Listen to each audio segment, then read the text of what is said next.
के लेक्चर में हम लोग देखेंगे what is the difference between change in demand and variation in demand.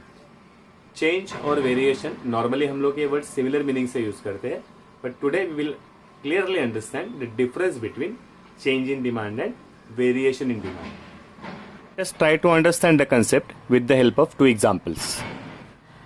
Suppose the original price of commodity is 3 rupees and the quantity demanded in the market is 30 units. Okay? When the price rises, the demand will fall. Suppose the price rises to 4 rupees, price बढ़ गई 4 रुपये हो गई, तो demand has fallen down, demand कम हो गई, 20 units की हो गई. Okay, price has direct effect on demand. On the other hand when the price falls to 2 rupees, price हो गई 2 रुपीज, तो डेफिनेटली डिमांड बढ़ने वाली है, तो it became 40 units. Further price falls तो डिमांड हो गई 50 units. If there is further rise in the price, the demand comes to only 10 units. So what we can see here clearly, price में फ़र्क पड़ रहा है तो डिमांड उसको रिस्पॉन्स दे रही है, प्राइस कम हो रही है डिमांड उसको रिस्पॉन्स दे रही है. This is called variation in demand because in this example only price is changing. We assume that all other factors जैसे कि पॉपुलेशन है कांस्टेंट है, टेस्ट है कांस्टेंट है, लोगों की हैबिट्स है कांस्टेंट है, गवर्नमेंट पॉलिसी चेंज नहीं हुई है.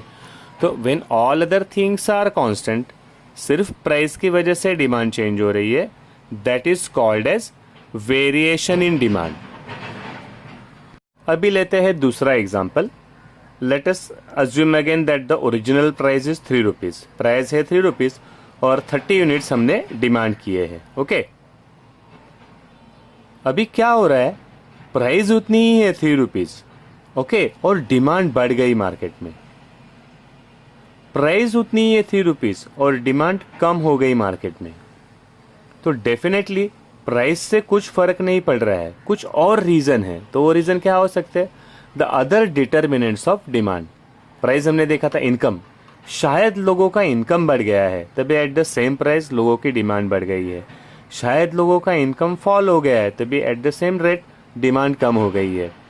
पॉपुलेशन का इफेक्ट हो सकता है, क्लाइमेट का इफेक्ट हो सकता है, गवर्नमेंट पॉलिसी का इफेक्ट हो सकता है.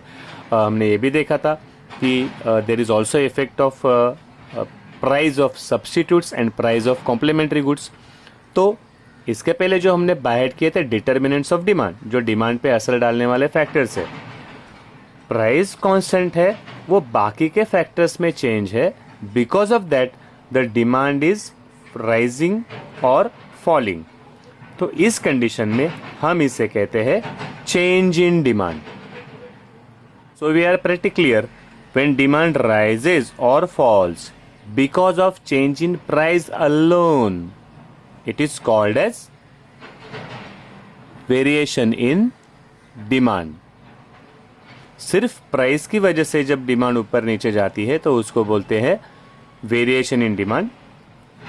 और व्हेन डिमांड राइजेज और falls because of factors other than price, price remains constant, it is called as change in demand. Constant है और डिमांड ऊपर या नीचे जा रही है, that is change in demand. Now let us clear variation in demand in detail. इसमें दो टाइप्स है. When price falls and demand rises, it is called as extension in demand और expansion in demand. On the other hand when price rises, price बढ़ रही है और उसकी वजह से डिमांड कम हो रही है, तो उसे कहेंगे contraction in demand. So in variation there are 2 types, expansion and contraction. Price कम हो रही है डिमांड बढ़ रही है, एक्सपांशन. प्राइस बढ़ रही है डिमांड कम हो रही है, तो contraction. See, we are preparing all the things for exam. तो जब आप लिखोगे तो फर्स्ट पेज ऐसा दिखना चाहिए. इसको फॉलो करेंगे नोट्स जो इस लेक्चर के बाद आएंगे. So that is why we are providing you idea how to draw table, how to draw graph, each and everything. Okay, तो रिवीजन के टाइम पे आपको यहाँ वहाँ ढूंढना नहीं पड़े. You can use set square, इससे बहुत ईजी पड़ेगा. Suppose the original price is P and the original quantity demanded is Q. तो करस्पॉन्डिंग वैल्यूज लिए तो ये पॉइंट मिल गया. ओके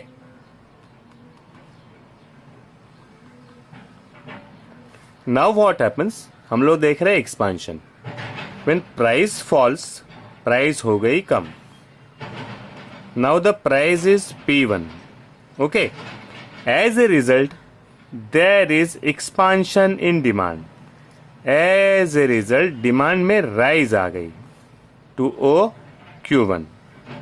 प्राइस नीचे आ गई तो डिमांड आगे चली गई. There is expansion in demand. This is our demand curve showing expansion in demand. Movement from this point हम लोग यहां से लेके यहां तक आ गए, तो वही हम लोग को शो करना है यहां पे.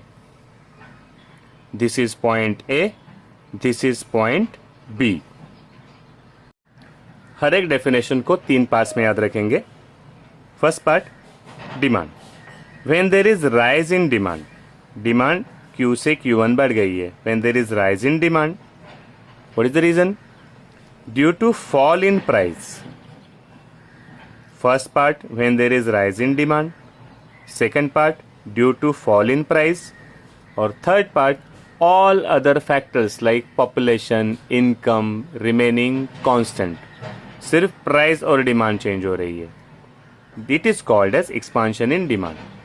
3 parts. When there is rise in quantity demanded because of fall in price, all other factors remaining constant, it is called as expansion in demand. Diagram में A से भी नीचे आ रहा है, दिख रहा है, तो नीचे का मीनिंग हमारे माइंड में फिक्स होता है कम होना. Don't do like that. ऐसे सोचना कि नीचे आ रहा है मतलब लेफ्ट से राइट गया. ओके मतलब क्वांटिटी डिमांडेड बढ़ रही है. So expansion in demand is shown by downward movement on the same demand curve. In this diagram, the movement from A to B shows expansion in demand. Now contraction आपके लिए easy हो गया. P है अपनी original price और Q है original quantity demanded. Okay तो corresponding values लेके ये मिल गया first point. Now this is our A. फर्क समझ लेना. The original price is P, original quantity demanded is Q. Way price बढ़ गई, there is rise in price, तो डेफिनेटली प्राइस बढ़ती है तो डिमांड को होना है कम. डिमांड पीछे आ गई, okay to the left Q1 because price has become P1. So this is called as contraction in demand. देखो अभी ओरिजिनल पॉइंट ये था और नेक्स्ट पॉइंट है B. तो अभी मूवमेंट कैसी है? Upward movement. फिर एक बार 3 पॉइंट्स में कैसे एक्सप्लेन करेंगे इसको? When there is fall in quantity demanded, Q due to rise in price. तीसरा part other factors remaining constant, it is called as contraction in demand. In the diagram, movement from A to B shows contraction in demand. It is shown by upward movement on the same demand curve. Okay? Explanation complete. Easy and simple. Difference समझ लेना. From A to B, downward. From A to B, upwards. एक ही page पे explanation रहेगा. It will be easy for you to revise during exam time. When there is increase or decrease in demand, देख रहे price में change नहीं हुआ है. So, when there is increase or decrease in demand, due to factors other than price like population, income, likes, fashion, government policy, taxation etc. तो यहाँ पे price change नहीं हुई है तो डिमांड डिक्रीज हुई है या इंक्रीज हुई है. Okay. During change in price, price में चेंज है तो हम लोग वर्ड यूज करेंगे राइज और फॉल इन डिमांड. और अगर प्राइस कांस्टेंट है, बाकी के फैक्टर्स चेंज हो रहे, उसकी वजह से डिमांड नीचे ऊपर जा रहे, तो हम लोग यूज करेंगे वर्ड डिक्रीज और increase in demand. This is very very important from objective point of view. Objective में ये क्वेश्चन आते हैं. तो अगर प्राइस कांस्टेंट है फिर भी कुछ फेवरेबल चेंजेस हो गए, फॉर एग्जांपल बारिश आ गई, तो सेम प्राइस में छतरी की डिमांड बढ़ेगी. That will be called as increase in demand. और अनफेवरेबल कंडीशन है, बारिश लेट हो गई, प्राइस वही है छतरी की, तो एट द सेम प्राइस उसकी डिमांड हो जाएगी कम. That is decrease in demand. Okay. What is increase in demand? Suppose the original price is P and the original quantity demanded is Q. तो corresponding values connect किए तो we get point here. ये हो गया अपना A. Okay. अभी क्या होने वाला है, कुछ फेवरेबल कंडीशंस आ गए, जैसे सैनिटाइजर है, लॉकडाउन आ गया, अपने लिए अनफेवरेबल था लेकिन सेलर्स के लिए इट वॉज फेवरेबल. तो क्या हुआ, eight the same price demand बढ़ गई. डिमांड क्यू थी, डिमांड हो गई Q1. So eight the same price the demand increase. तो अभी नेक्स्ट आ गया पॉइंट अपना B यहां पे. अभी क्या होने वाला है, फर्स्ट डिमांड कर्व थी अपनी यहां पे, ये डिमांड कर्व ही पूरा टू द राइट शिफ्ट हो गई. तो this is movement from A to B. This is called as increase in demand.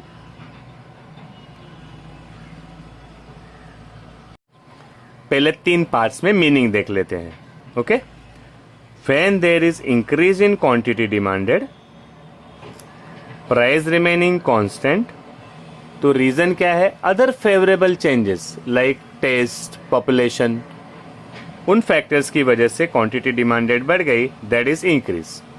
क्या लिखना है, when there is increase in quantity demanded because of favourable changes in factors like income, population, taste, habits. तीसरा part, price remaining constant, it is called as increase in demand.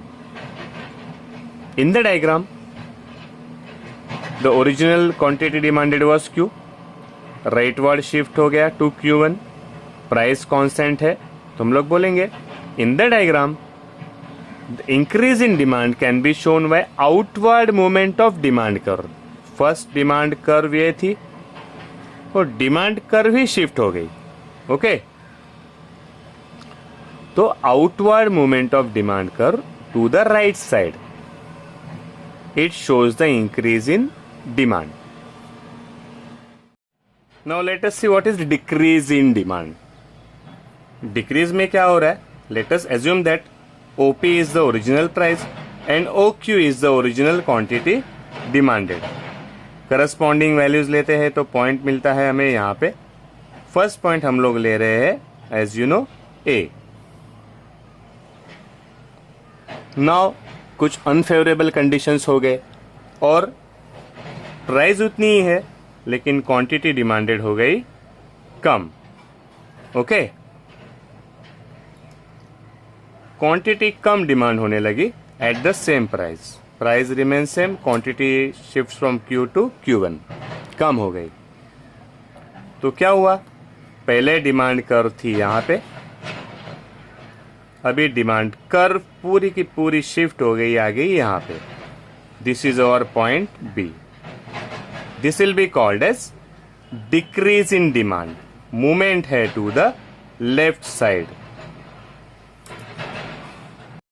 पहले 3 parts में बाहर कर लेते हैं. When there is decrease in quantity demanded due to some unfavorable conditions in factors like population, income, habits, fashion. तीसरा part, price remaining constant, it is called as decrease in demand. In the diagram, OP is the original quantity demand, original price, OQ is the original quantity demanded. Price remaining constant, the demand falls from Q to Q1. It is called as decrease in demand. It is shown by leftward movement of the demand curve. ये अपनी demand curve थी original, ये अपनी demand curve हो गई second. Demand curve has shifted inwards to the left side, decrease in demand. और notebook page should look like this. First page.